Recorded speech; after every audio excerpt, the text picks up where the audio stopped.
Okay everyone, so welcome back sa ating YouTube channel. So kung bago ka lang sa ating YouTube channel, so pahit sa notification bell at pa-subscribe. So ito guys ay Jinto, so 5AC.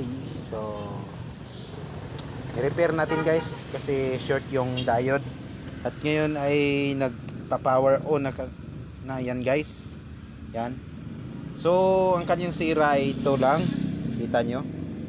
Yan, medyo malabo. Yung kanyang diode ay na-short.